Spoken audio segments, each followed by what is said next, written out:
মিডফিল্ডে ফিরছেন হামজা চৌধুরী এবং সমিত সোম। আবারও দুই সুপারস্টারকে দেখা যাবে হংকংয়ের বিপক্ষে বাঁচা মরার লড়াইয়ে। আক্রমণ ভাগে স্বপ্নের নায়ক ফাহমিদুল ইসলাম, তাদের সাথে আছে এক ঝাঁক লোকাল ফুটবলার। পাশাপাশি ডিফেন্সে এসেছেন আমেরিকা প্রবাসী এক নতুন তারকা। তাদের সবাইকে নিয়ে কেমন হবে বাংলাদেশের সেরা একাদশ, সেটাই জানবো রিপোর্ট। আবারও ব্যস্ত হতে শুরু করেছে বাংলাদেশের ফুটবল মহল। এশিয়ান কাপ বাছাই পর্বের জন্য আরও একবার প্রস্তুত হচ্ছে টিম টাইগার্স।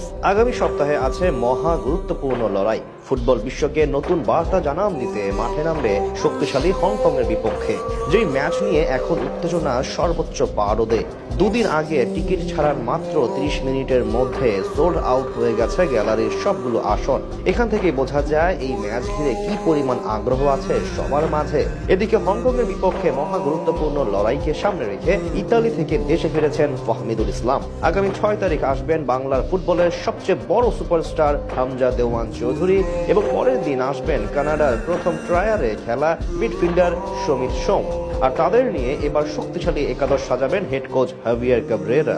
এশিয়ান কাপ বাছাই পর্বে 2 ম্যাচে 1 পয়েন্ট নিয়ে পয়েন্ট টেবিলে 3 নম্বরে আছে বাংলাদেশ। সেখান থেকে হংকংয়ের বিপক্ষে ম্যাচটি হতে চলেছে এক প্রকার বাঁচা মরার লড়াই। গুরুত্বপূর্ণ ম্যাচে বাংলাদেশের গোল পোস্টের দায়িত্বে থাকতে পারে বর্তমানে দেশের সেরা গোলকিপার খ্যাত মিতুল মারমার কাঁধে।